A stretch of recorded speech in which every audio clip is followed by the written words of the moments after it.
divergents, des mariages pas heureux, des divorces à répétition ou des maladies qui se répètent, peut-être avez-vous déjà remarqué qu'il y avait dans votre famille des schémas répétitifs? En tout cas, dans ma pratique de thérapeute, c'est vrai que les personnes arrivent avec des problématiques et souvent, on a un écho, une résonance avec les parents, avec les grands-parents. Tout ça exprimé sous forme de symptômes ou de langage symbolique, voilà, pour nous faire prendre conscience que des choses vont se répéter dans notre arbre, des choses qu'on a bien évidemment à travailler. Et c'est pour ça qu'aujourd'hui, Rachida vient avec ses outils nous proposer un éclairage sur cette dimension transgénérationnelle, psychogénéalogique. Dans les schémas répétitifs, 60% de nos fonctionnements appartiennent à nos ancêtres.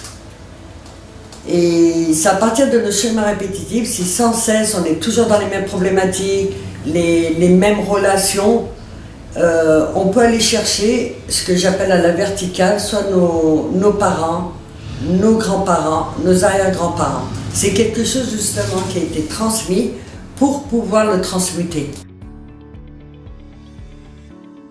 Alors si tu me vas en consultation et que tu me dis j'ai un schéma répétitif, j'attire une catégorie d'hommes et j'ai l'impression de subir et c'est toujours la même chose. Déjà c'est pareil, je vais chercher le niveau, on va chercher le niveau horizontal.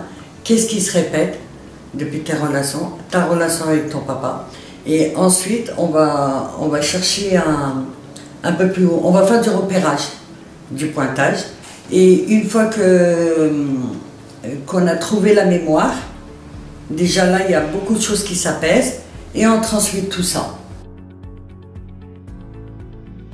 Le fait de poser un acte symbolique, c'est transmettre, j'allais dire, je fais beaucoup de dessins. Il y a beaucoup de dessins, l'inconscient il fait tout. Et le fait de dire à son inconscient que de prendre une autre route où il y a d'autres possibilités, ou de sortir de ce schéma, ou de redessiner par exemple son arbre correctement, et ben les choses se posent. Les dates de naissance, les prénoms, il y a les événements, et par rapport à ces trois choses, ça va nous indiquer beaucoup. Et il y a aussi la place de la fratrie. On résonne avec le même, beaucoup plus avec le même nombre en fait. On a la même résonance.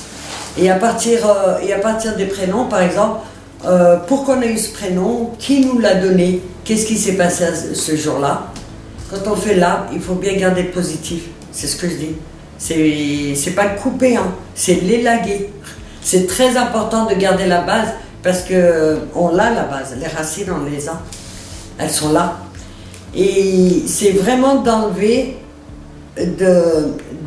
avec précision le négatif, les choses que l'on veut se débarrasser.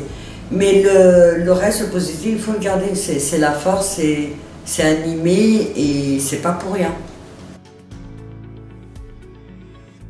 Concrètement, l'exercice que nous a proposé Rachida, c'était de mettre des mots sur des liens que nous avons avec des personnes proches, donc de choisir des mots.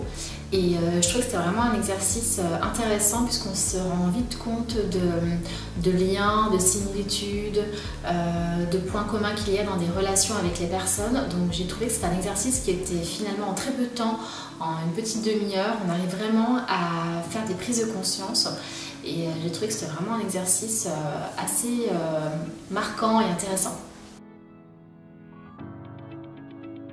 Quand Rachida nous a proposé de tester un de ces outils, je suis arrivée avec une question assez précise en tête. Et en allant interroger les liens de relation entre différentes personnes importantes, eh bien, je me suis rendu compte qu'il y avait une répétition de schémas, effectivement, dont je n'étais pas consciente. Et c'était plutôt une belle découverte. Pendant la séance, Rachida a vraiment été à l'écoute. Elle a été aussi très bienveillante, elle a posé des mots justes. Elle a su nous accompagner lors des prises de conscience qui n'étaient pas toujours très agréables, voilà, sur le moment.